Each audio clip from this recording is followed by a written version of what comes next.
Amém. Paz do Senhor, irmãos, amém?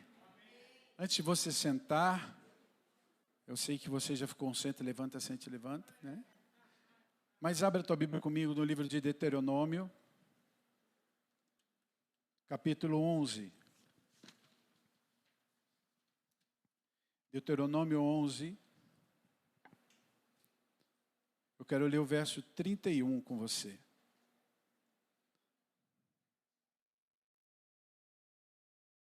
Deuteronômio 11, verso 31. Pois ides, passai o Jordão, para entrardes a possuirdes a terra que vos dá o Senhor, vosso Deus. Possuireis e nela habitareis. Pois ides, passai o Jordão, para entrardes e possuirdes a terra que vos dá o Senhor, vosso Deus. Possuíres e nela habitareis.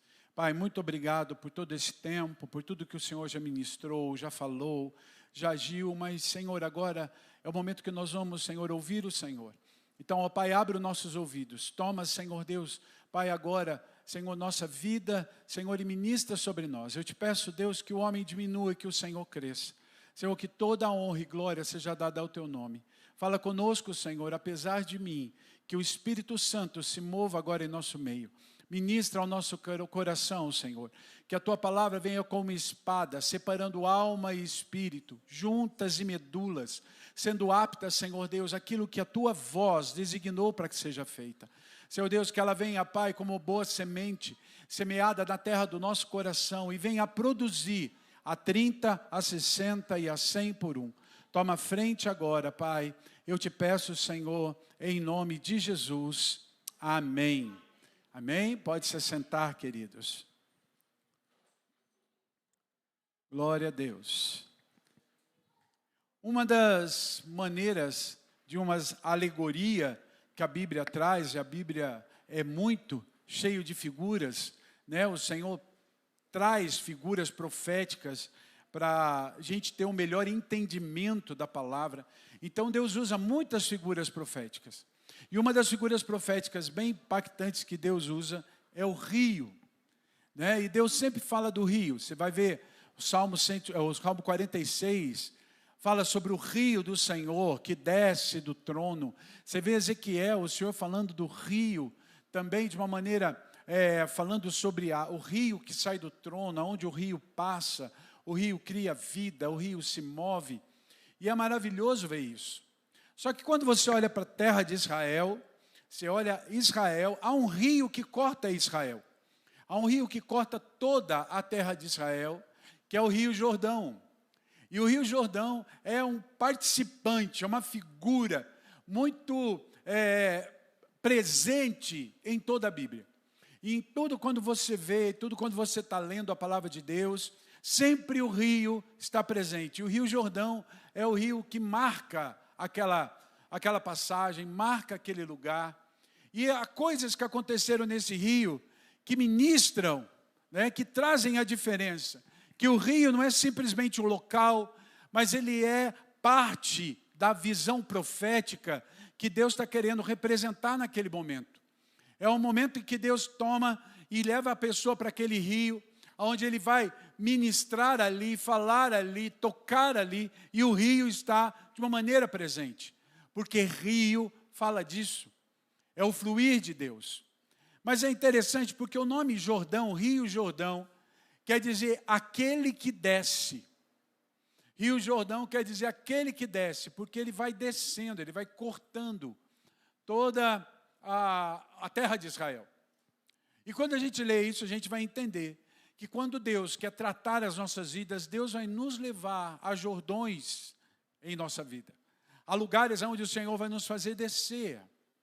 E sabe, irmãos, há lugares, há momentos, há tempos, há fases em que Deus vai nos levar a lugares que nós vamos ter que descer, onde Deus vai nos tratar, há lugares onde a gente vai ser ministrado, tocado, onde o rio vai fazer parte. Por quê? Porque o rio simboliza a presença e a glória de Deus.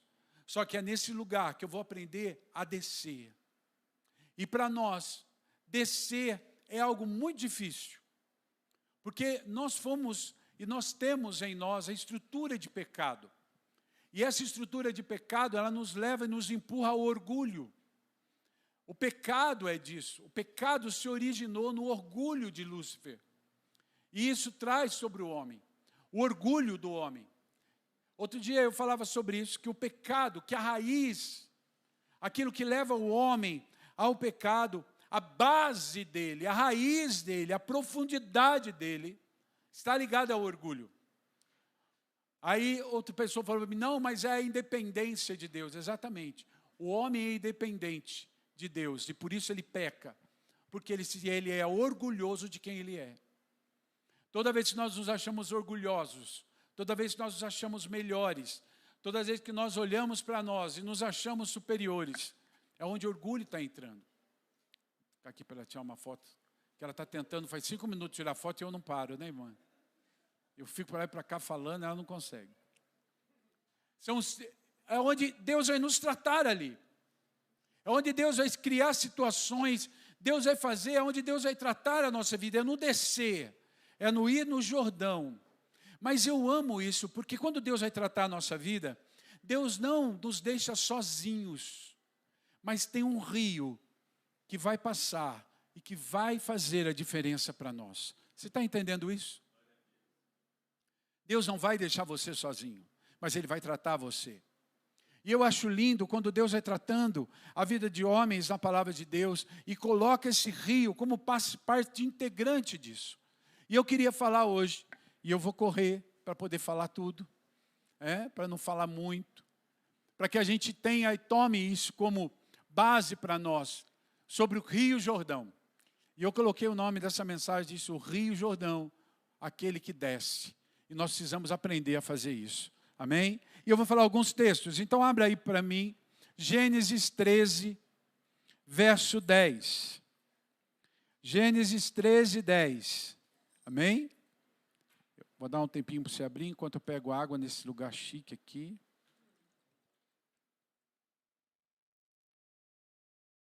Se a Silvana estivesse aqui, ela já estaria fazendo assim para me tomar cuidado, para não derrubar tudo.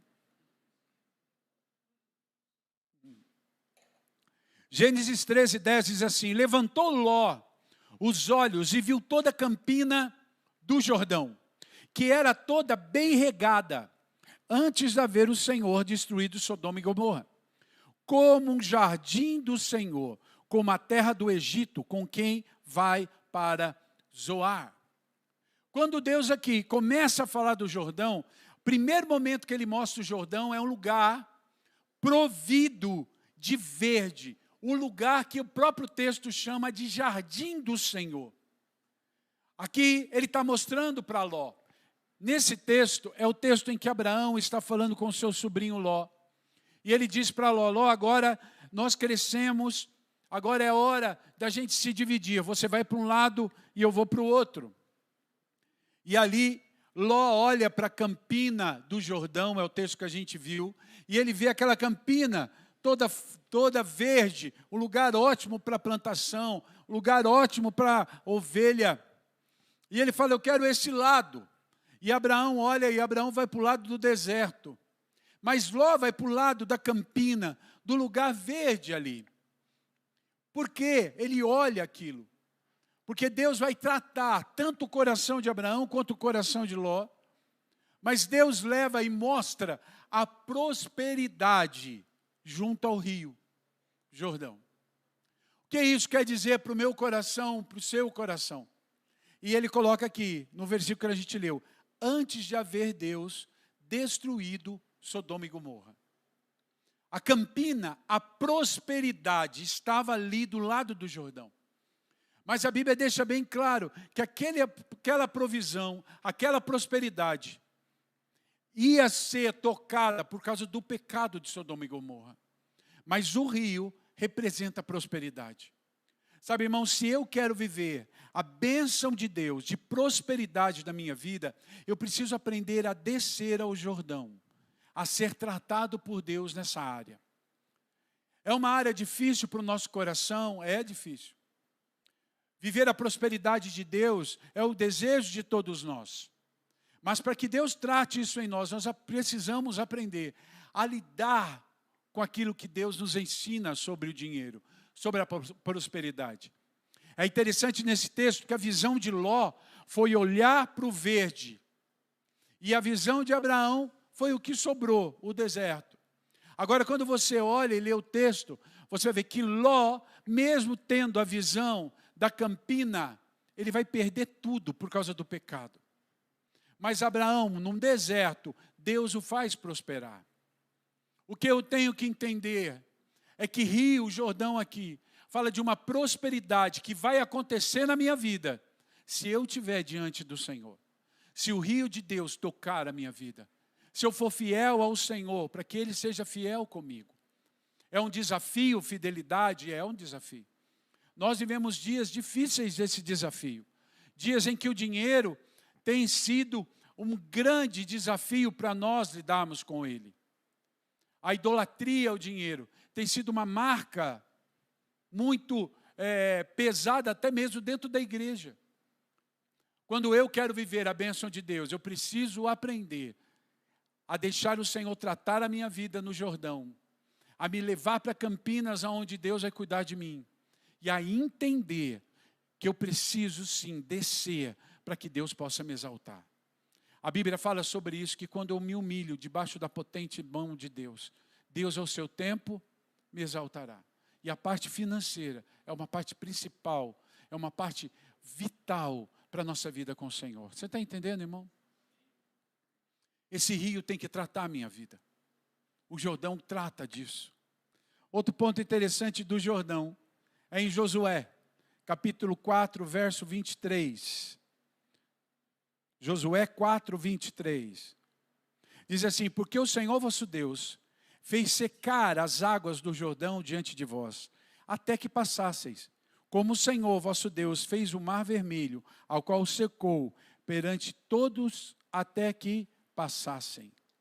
Segunda coisa que o Jordão representa é livramento. Todas as vezes que eu vivo aquilo que Deus tem direcionado, eu vivo livramento. Preste atenção nisso. Por que que o Rio Jordão secou? Para que o povo pudesse passar. Porque o povo estava saindo do deserto e entrando agora no novo tempo na terra de Canaã. Deus estava levando aquele povo. E para eles entrarem para a nova terra, eles tinham que cruzar o Jordão. Olha o rio aí de novo. Agora, por que que o rio secou? Por que que o rio vai e ele seca para que o povo passe? Se você ler o texto, você vai ver que Deus vai represar o rio alguns quilômetros longe aonde aquele povo estava. E aí o rio vai baixando para que eles pudessem passar. O que que Deus está ensinando? O que que Deus está movendo aqui sobre livramento? Ele está falando sobre obediência. Se eu quero viver livramento do Senhor, eu preciso aprender a viver a obediência dele. À medida que eu vivo a obediência, eu vivo o livramento. Está entendendo, irmão? Todas as vezes que eu clamo a Deus por livramento em alguma área, Deus sempre vai nos dar direções. Bem? Deus sempre vai dizer para nós o que nós temos que fazer. Vai se livrar disso, vai fazer isso. Vai se livrar disso, vai fazer isso.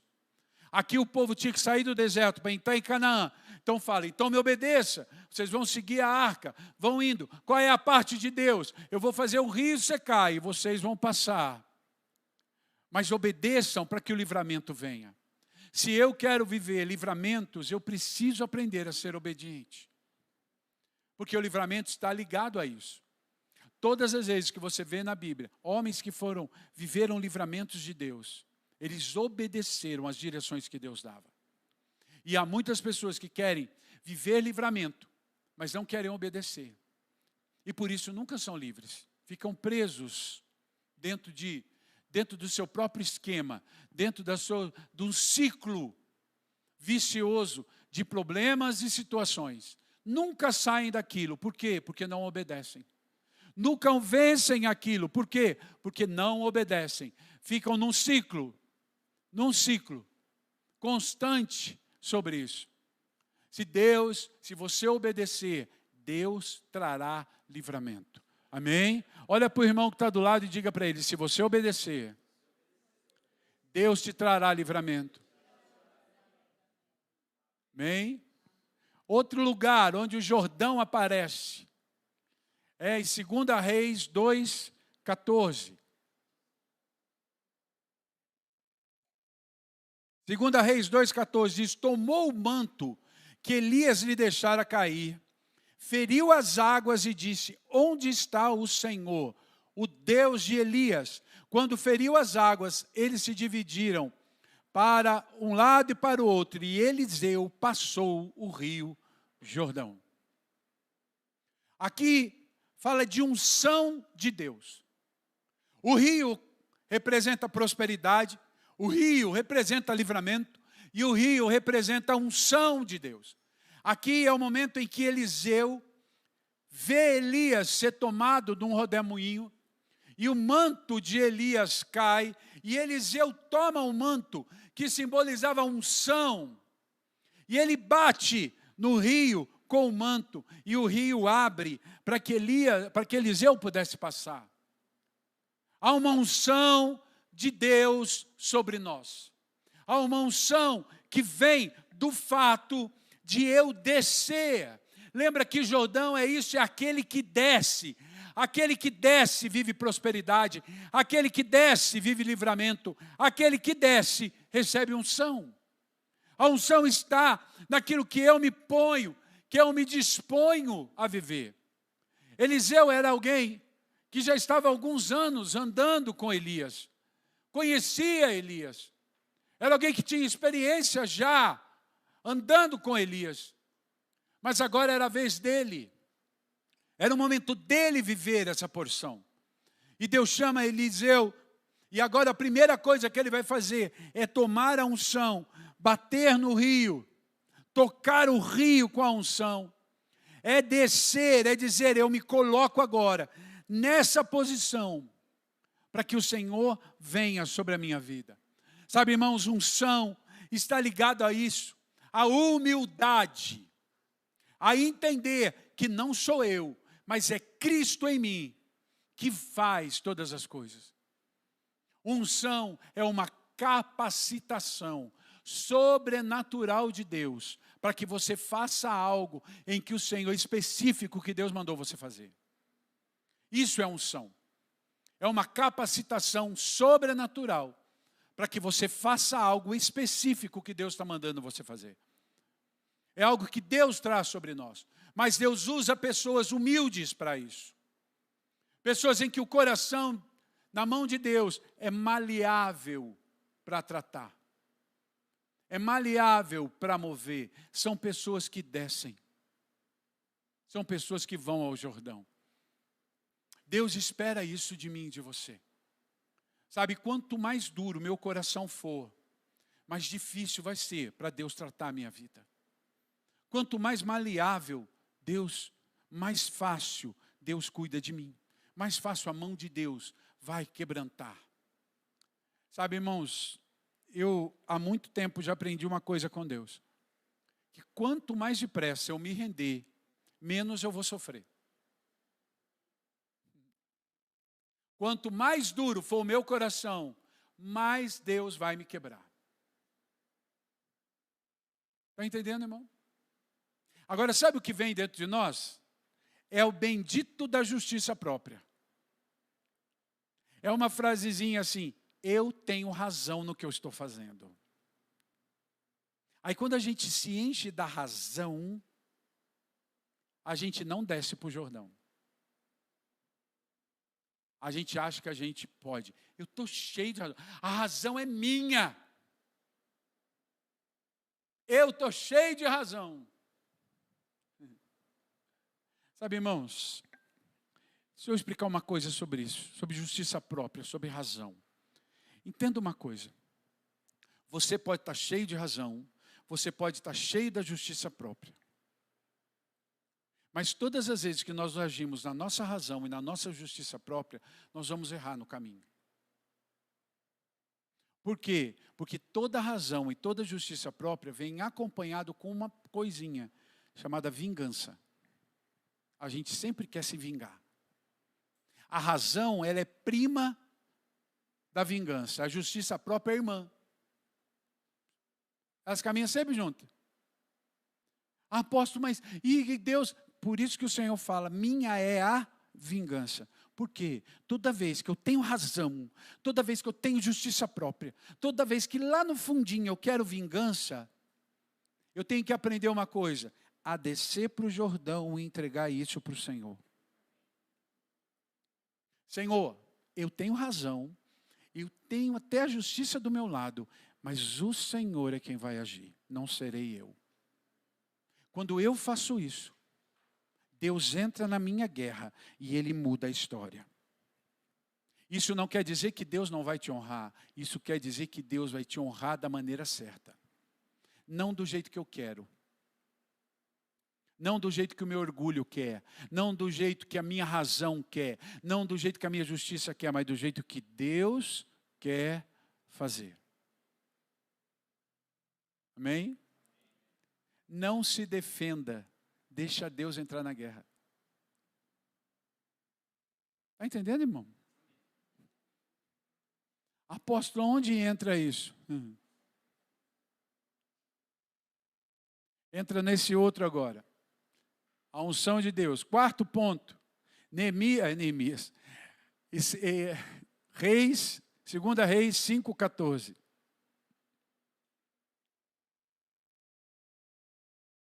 Segunda Reis 5,14.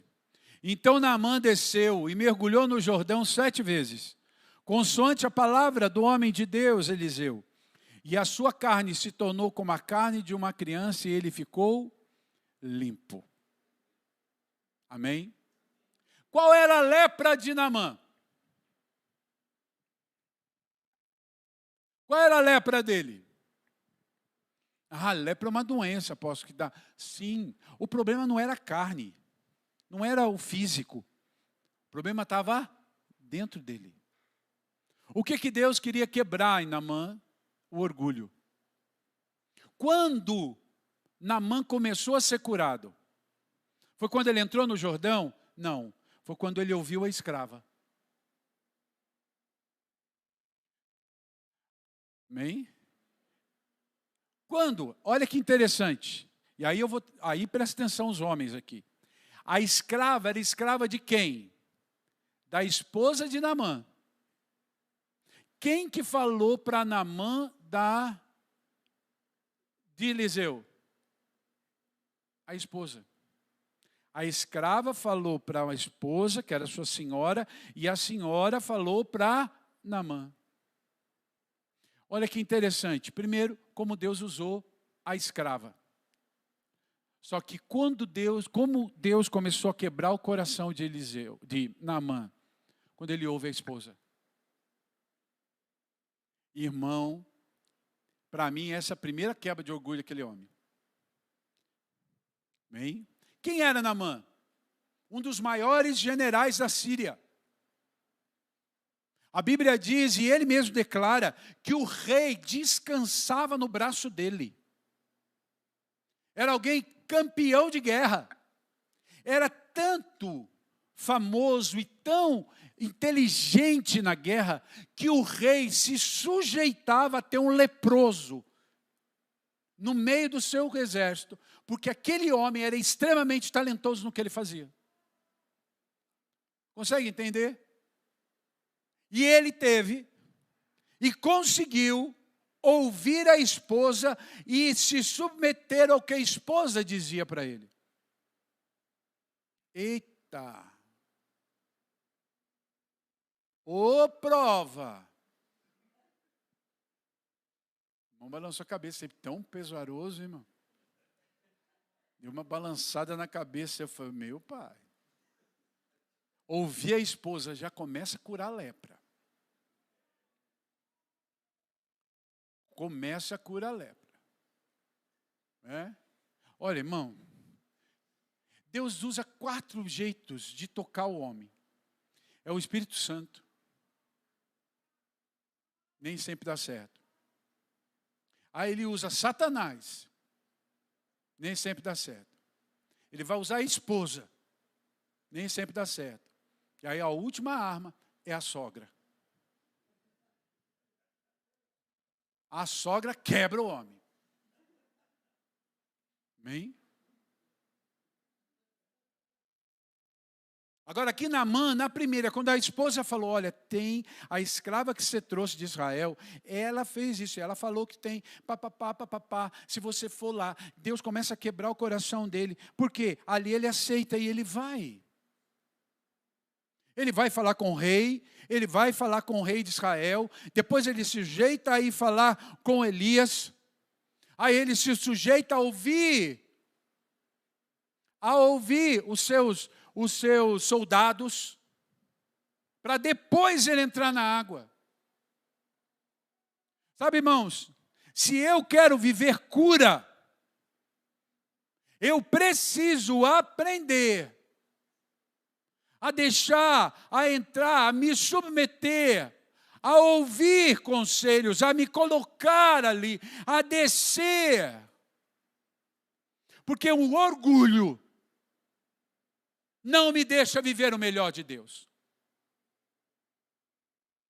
Gente orgulhosa não vive o melhor de Deus. Sabe? E isso é algo terrível na geração que a gente vive hoje. A geração anterior era difícil, mas hoje a gente vê mais difícil ainda. Hoje a gente vê a dureza no coração. Irmãos, eu fico impressionado com algumas pessoas de ver a dureza do coração. A dureza. Você está mostrando para o cara, você está falando, olha, isso aqui, o diabo está entrando aí, o diabo está destruindo isso aí. É uma ferida. O diabo vai acabar com isso. Deixa Deus entrar, se dobra, desce para o Jordão. Sabe o que a pessoa fala? Não, eu tenho razão no que eu estou fazendo. Não. E aí, irmão, o que acontece? A lepra cresce. A lepra cresce. E a lepra, ela vai destruindo aos poucos. A lepra não é como um infarte, um derrame, que a pessoa tem na grande maioria das vezes. Não, ela vai comendo aos poucos. Como diz na minha terra, vai comendo pelas beiradas. Vai comendo pelas bordas. Então é um negocinho aqui, é uma feridinha aqui, come a cartilagem da orelha. É a feridinha aqui, come a cartilagem do nariz. É a feridinha aqui, vai comendo a cartilagem dos vão dos dedos. Vai deformando a pessoa. É o orgulho. É o orgulho. Não desço, eu tenho razão. Claro, irmão, que isso acontece em Jacareí, não acontece aqui. Eu estou só contando para vocês saberem que existe esse tipo de coisa. Também, né, irmão? Lá nos Estados Unidos também é assim, né? Agora, se eu estou aprendendo que o rio, que o Jordão, representa eu descer, eu ir, me lavar nesse rio, é me dobrar, é entrar nas águas. Sozinho a gente consegue lidar com isso? De maneira nenhuma, irmão. O orgulho não é algo que a gente consiga lidar sozinho. Ninguém consegue lidar sozinho com orgulho. Nós precisamos de Deus para isso. Nós precisamos do Senhor para trabalhar e curar. Por isso que o orgulho aqui é comparado à lepra. Porque é uma cura sobrenatural de dentro para fora. Mas eu começo me sujeitando, descendo e entregando para Deus. Deus, eu tenho razão. Deus, isso aqui mas eu entrego para que o Senhor cuide dessa causa. Porque se eu entrar agora, eu não vou resolver e vou ficar leproso. Mas se o Senhor entrar, eu vou me lavar nas águas, eu saio limpo e o Senhor vai me honrar. Quem está entendendo isso? Para isso é o Jordão. É eu descer para viver essa porção, para viver esse tempo de Deus. Amém? Olha para o irmão que está do seu lado aí. Amém? Diga para ele, fale para ele assim, olha para o irmão e diga para ele assim, desça ao Jordão, para que o orgulho não te mate. Hein? Irmão, entregar guerra na mão de Deus é uma das coisas mais difíceis que a gente precisa aprender.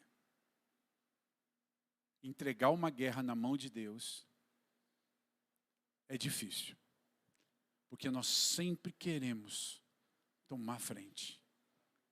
Quando a gente aprende a entregar, a gente descansa. O grande problema é que a gente sempre quer entregar, e a gente não quer entregar, porque a gente sempre quer resolver. Amém? É bom, né, irmão? É quando a gente aprende a falar, Senhor, está aqui. O Senhor sabe. Agora o Senhor trate. O Senhor trate. É fácil? Não. Mas é maravilhoso quando a gente vê resultado. Quando a gente não entra e vê Deus cuidando. A gente não entra, mas vê Deus honrando. Um dos versículos que eu acho tremendo é quando Deus fala, quando Jesus ensina que a gente deve honrar, amar, ministrar, liberar o nosso inimigo. Porque a Bíblia diz que a gente vai juntar brasa na cabeça dele. Por quê? Eita, por que a gente faz isso?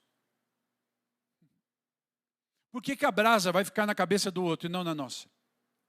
Por causa da nossa atitude. Nossa atitude. Eu não sei se você já teve a oportunidade de, às vezes, lidar com uma situação em que você está cheio de razão, você está ali provando, e Deus fala para você assim, não brigue, abençoe.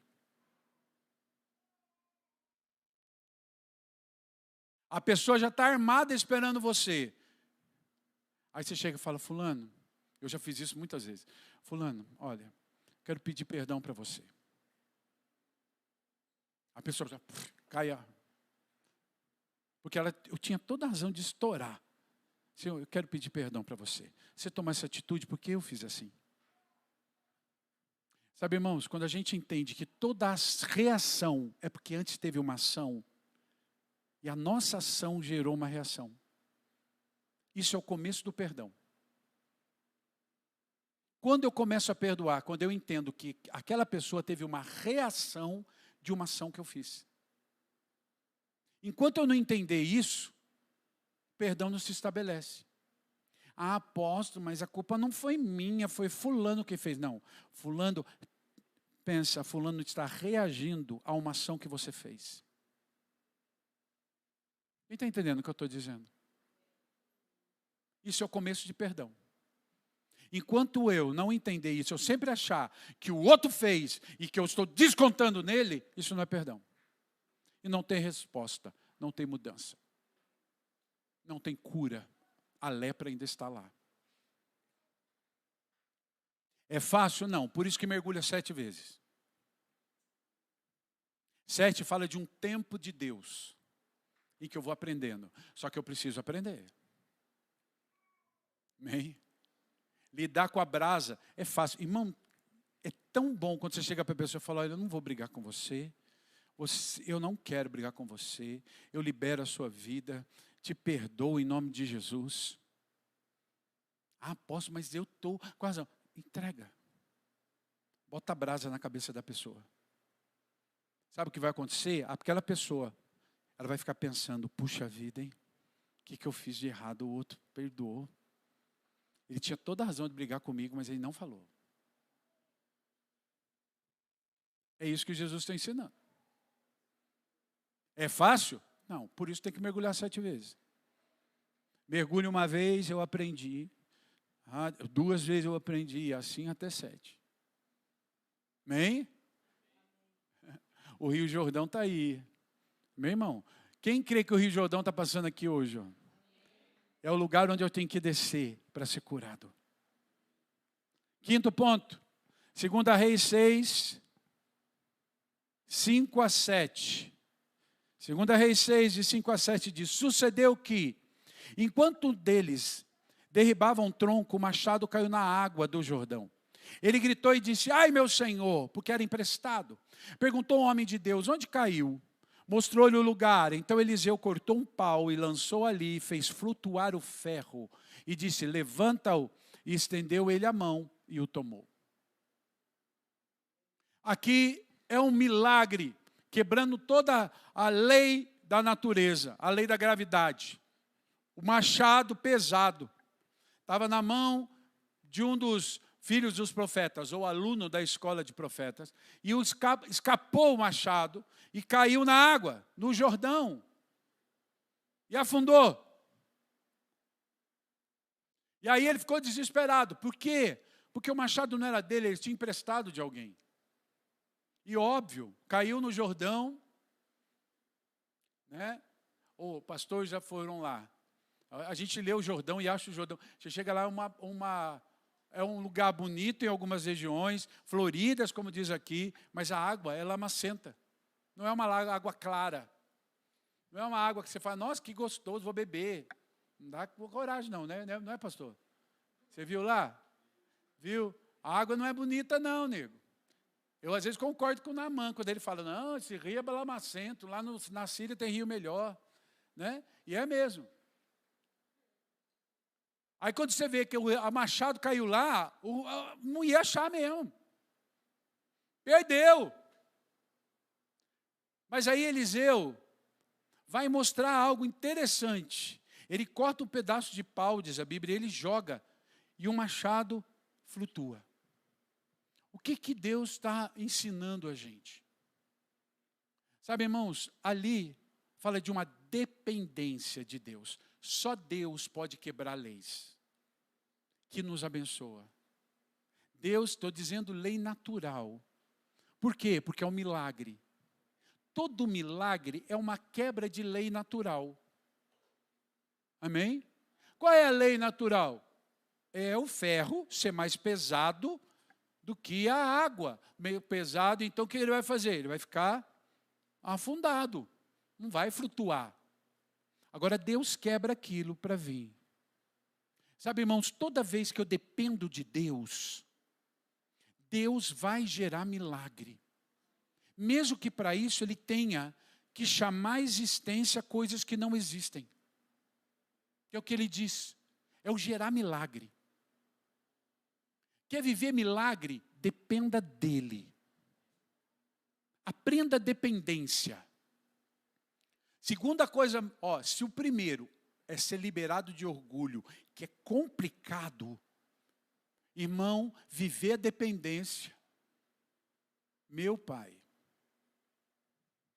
Quando eu vivo dependência? Quando Deus tira de mim todas minhas estruturas. Deus vai quebrar a estrutura. Olha para o irmão e fala: se você não aprender a depender dEle, Deus vai quebrar suas estruturas.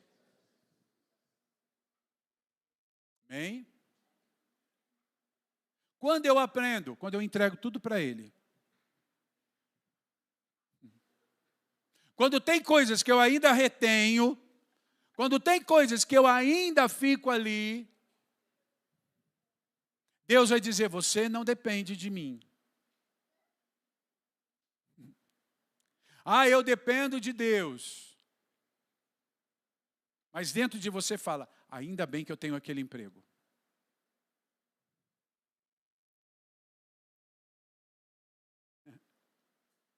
Aí, irmão, é engraçado, que às vezes eu vejo pessoas falando assim: não, o emprego que eu tenho foi Deus que me deu.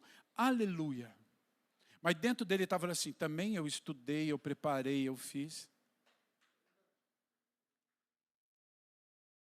É lógico que você fez isso, mas meu querido, se Deus fechar a porta, você pode ter 50 diplomas. Lá na igreja nós temos um diácono, ele tem 4 faculdades. 4, é um cara extremamente preparado.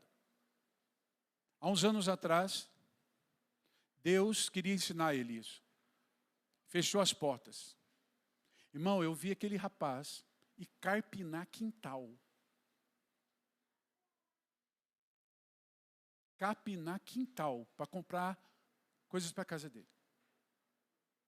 Com 4 faculdades nas costas. As 2 primeiras ele fez no Mackenzie.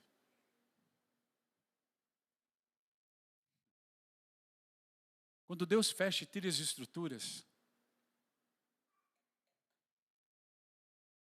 sabe, quando a gente aprende a não confiar no machado, machado fala de trabalho, de corte, de esforço. Quando eu aprendo a confiar no Deus que faz o machado flutuar sobre o rio, por quê? Porque eu desci e falei, Senhor, não é o machado, mas é o Senhor na minha vida. Isso é dependência. Não é na minha força, no meu intelecto, mas é no Senhor. Senhor, faz, porque eu estou aqui. O Senhor pode fazer.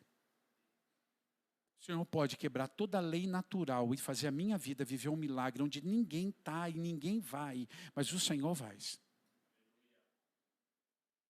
É ir para o Jordão e se dobrar e dizer, Senhor, eu desço ao Jordão para que o milagre se estabeleça.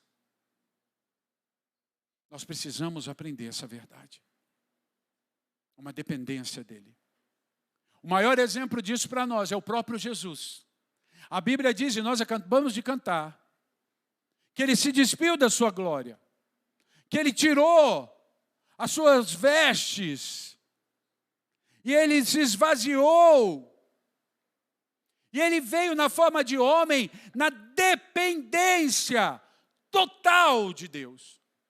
Em momento nenhum Jesus fez algo por ser Deus, mas ele fez na dependência do Espírito Santo, para ensinar e mostrar para nós que é possível, que você pode viver a dependência, que você pode e deve descer ao Jordão, para que o Senhor faça flutuar o teu machado.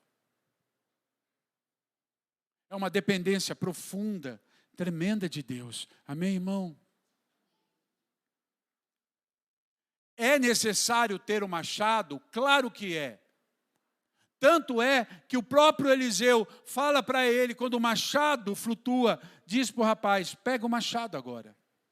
Por quê? Porque agora você entendeu que não é o machado, mas é Deus. Deus vai te honrar? Vai. Esse diácono que eu falei, hoje ele está trabalhando na função que ele estudou, naquilo que ele fez e tem sido honrado no trabalho dele. Por quê? Porque quando ele aprendeu que Deus faz flutuar o machado, Deus colocou o machado de novo na mão dele. Por quê? Porque Deus não é um Deus que quer te fazer mal. Deus é um Deus que quer te ensinar. Porque andar com Deus é nos permitir ser cada dia mais moldados ao caráter de Cristo. É só isso. Você não foi salvo para ir para o céu. Você foi salvo para cada dia você ser mais parecido com Jesus. Ser forjado, preparado, moldado. Deus ele vai quebrando o molde velho, vai te colocando no molde de Jesus. Cada dia ele vai quebrando, aparando, tirando as arestas para você encaixar no molde que é Jesus. E ele vai trabalhando as nossas vidas. Amém, irmão? Sexta coisa. Vamos lá, Novo Testamento agora. Marcos 1, verso 4 e 5. Apareceu João Batista no deserto, pregando o batismo de arrependimento para a remissão de pecados. Saíam a ter com ele toda a província da Judéia e todos os habitantes de Jerusalém, e confessavam os seus pecados, e eram batizados por ele no rio Jordão. Sexto ponto do Jordão, salvação. Salvação é isso. É eu descer, é eu olhar para mim e ver a minha miserável vida, em que eu dependo do Senhor. Aqui o texto diz que as pessoas confessavam os seus pecados. E elas eram batizadas, elas confessavam o pecado. Sabe, irmãos, quando eu desço para o rio, quando eu vou para o Jordão e eu desço, eu preciso confessar pecado. Amém? Daqui a pouquinho nós vamos vir à mesa. O que simboliza a mesa? Você sabe o que simboliza isso? A mesa do Senhor, a Santa Ceia aqui. O apóstolo Paulo, ele ensina algo tremendo lá em Coríntios. E ele diz um texto que eu acho bem interessante. Ele fala: examine-se, pois, o homem a si mesmo. E depois, coma do pão e beba do cálice. O que é examinar o homem a si mesmo? Às vezes você vai olhar, você vai falar assim: é olhar para a minha vida. É certo. Vou olhar para mim, para dentro de mim, antes de tomar a ceia. Isso é olhar, examinar a si mesmo. Quando eu olho para mim, quando eu olho para dentro de mim, o que eu vejo?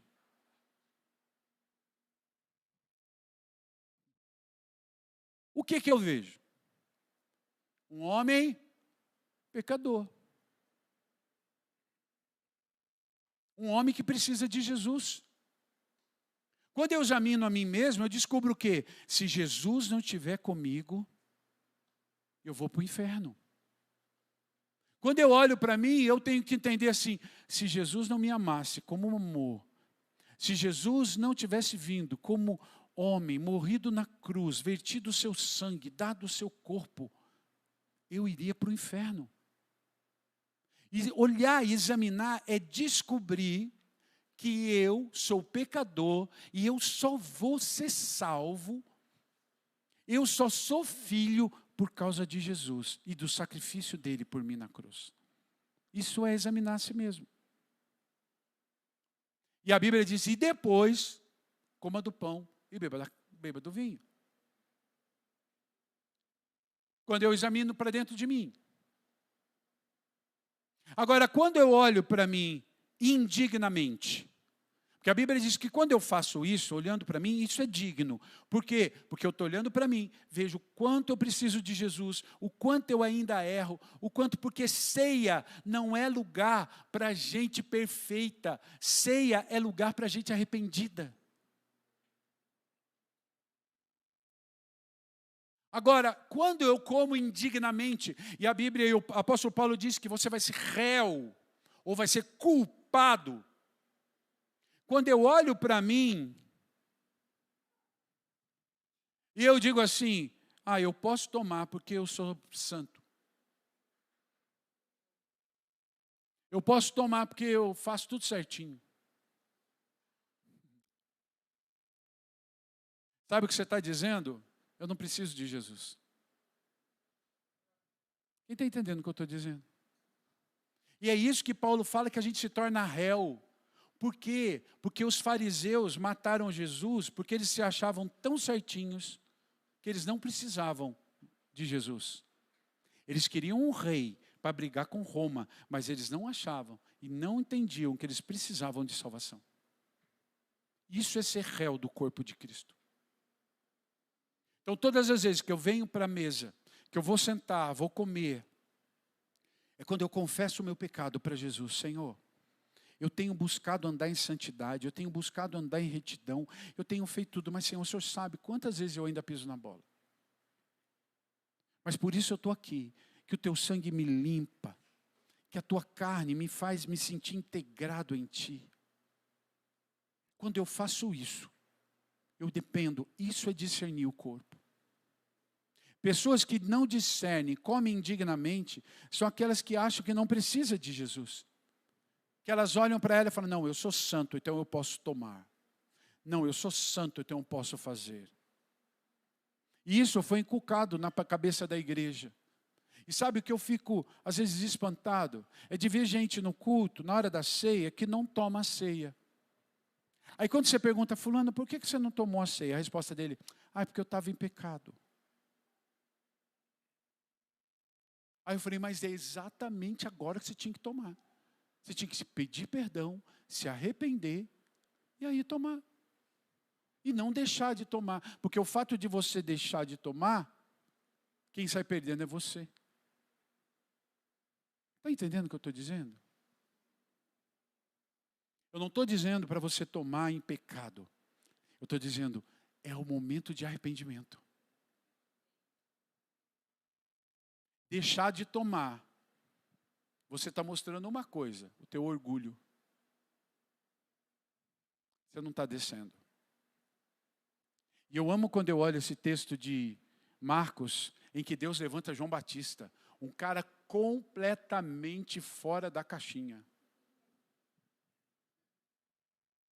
Ele era completamente fora dos moldes de religiosos. Até hoje, irmão, com toda a modernidade nossa, se um cara entrar como João Batista aqui, a gente tem dificuldade de entender. Cabeludo, barbudo,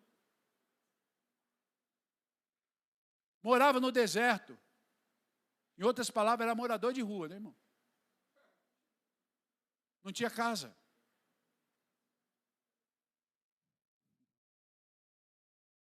E era o cara que Jesus falou, que dentre os homens, até a cruz, todos os homens que nasceram antes da cruz, nenhum deles foi igual a João Batista.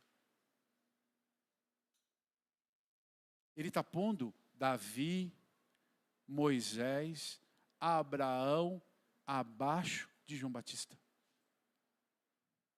Mas depois da cruz, nós somos filhos. E aí você é maior que João. Está entendendo? Agora, onde está a diferença disso? Por que esse momento do rio é a confissão? É a salvação. Salvação é eu olhar para mim e falar, Senhor, eu dependo de Ti. Eu desço para o rio para dizer, Senhor, eu dependo de Ti. Eu preciso da salvação, porque se o Senhor não entrar na minha vida, eu vou para o inferno. Mas se o Senhor entrar, o Senhor vai mudar a minha vida. E a última coisa que eu quero falar do Jordão. Lucas 4:1.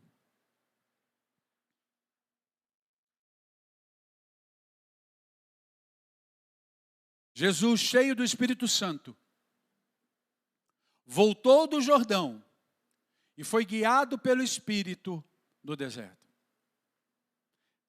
O último ponto do Jordão, quando eu desço ao Jordão, é o chamado. Jesus começou o seu chamado, saindo do Jordão, cheio do Espírito Santo. E ali ele começa. Lógico que o Espírito leva agora ao deserto, e ali ele começa a sua jornada em direção à cruz. Ali era o chamado. Quando eu desço ao Jordão, Deus vai confirmar o meu chamado. Ele vai começar a trabalhar a minha vida, a me ensinar. Mas tudo começa com a minha posição de descer ao Jordão e deixar o Senhor moldar a minha vida, para que o chamado se cumpra. Deus não busca gente perfeita. Deus não busca gente que esteja pronta. Ele busca gente disposta, gente para ser formada. Irmão, preste atenção, você nunca vai estar pronto para o teu chamado. Nunca. Porque Deus vai te moldar todo dia. Até nós chegarmos no céu. Só quando nós entrarmos no céu com o corpo glorificado, lá nós vamos estar plenos nele. Aí vamos estar prontos. Eu tenho 30 anos de ministério. Irmão, todo dia aprende. Todo dia é moldado. Todo dia tem que descer para o Jordão. Todo dia tem que olhar para mim e falar, cara, tem tanta coisa que precisa mudar em mim. Nós vamos ter que ser moldados para isso. Mas eu tenho que entender o chamado que Deus tem para mim. E o meu chamado é ir para o Jordão, mas sair do Jordão cheio do Espírito Santo. E deixar o Senhor me guiar aonde Ele vai me guiar. Jesus foi guiado para o deserto para dar o start, o começo do ministério dele. Todo começo de ministério começa no deserto. Vou repetir. Todo começo de ministério, de chamado, começa no deserto. Não houve nenhum amém na igreja, né? O povo ficou de silêncio mortal agora.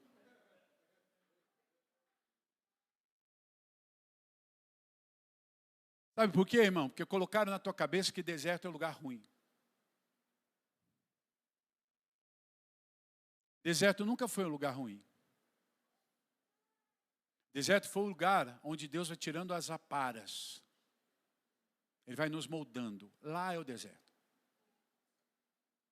Mas é o lugar onde o povo de Israel mais viveu milagre. Mais viveu provisão. No deserto é onde o povo conheceu Deus. Outro dia uma pessoa falou para mim assim: eu quero, apóstolo, como é que eu faço para conhecer Deus? Eu falei, vai para o deserto. É lá que se conhece. Fora do deserto a gente celebra Deus. A gente se anima com Ele, a gente faz festa com Ele. Aí quando Deus fala assim, não, aprendeu já um pouquinho. Que legal. Quer conhecer mais? Quer? Deus coloca a gente num deserto. Aí começa. Apóstolo. Mas irmão, mas deserto é o lugar onde a gente conhece Deus. Deus deixa a gente lá no meio da situação. Aquela situação difícil. Aquela situação. E Deus vai mostrando que Ele é Deus. Deus vai trazendo milagre. Deus vai abrindo porta. Deus vai gerando. Deus vai trazendo. Irmão, deserto é bom porque deserto tem fogo. Fogo queima palha. Fogo tira o que não presta. Amém? A gente canta, Senhor, manda fogo. Manda. Vou tirar o que não presta. Quando Ele começa a fazer isso, a gente vai sendo restaurado. Vai sendo mudado. Transformado.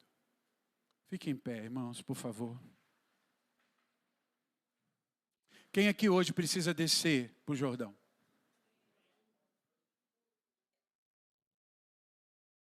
Eu não sei qual dessas áreas que eu falei, você precisa descer no Jordão. Eu falei sobre prosperidade, sobre livramento, sobre a unção, sobre cura, sobre dependência, sobre salvação e sobre chamado. Qual é a área que você precisa hoje descer para o Jordão? Olha para dentro de você, feche os teus olhos por um instante. Que a gente tire esse momento agora, porque daqui a pouquinho o pastor vai vir falar da ceia. Feche os teus olhos agora e olhe para dentro de você. Examine-se, pois, o homem a si mesmo. Qual área hoje você precisa descer para o Jordão? O que você precisa entregar para Ele? O que você precisa pôr diante dEle? Talvez o teu coração, a tua razão, a tua justiça própria. Talvez seu posicionamento, seu orgulho, sua ira, sua raiva, sua frustração, seu medo. Nós vimos tantos homens que eu falei aqui, que desceram ao Jordão para colocar sua vida diante dele. Eu queria nessa manhã convidar você a fazer algo como um ato profético. Se você entende em Deus que tem áreas na tua vida que você precisa mergulhar no Jordão hoje, descer ao Jordão, para que o Senhor no tempo dele te exalte, sai do teu lugar e vem aqui para frente. Faça como ato profético, dizendo, Senhor, eu estou saindo do meu lugar agora. estou indo lá para o altar para dizer: Senhor, eu desço ao Jordão para ser mudado nessa manhã, nessa área. E diga a área da tua vida. É nessa área, é nessa área. Se você sente de Deus, sai do teu lugar e vem aqui à frente. Nós vamos orar junto com você, em nome de Jesus, em nome de Jesus.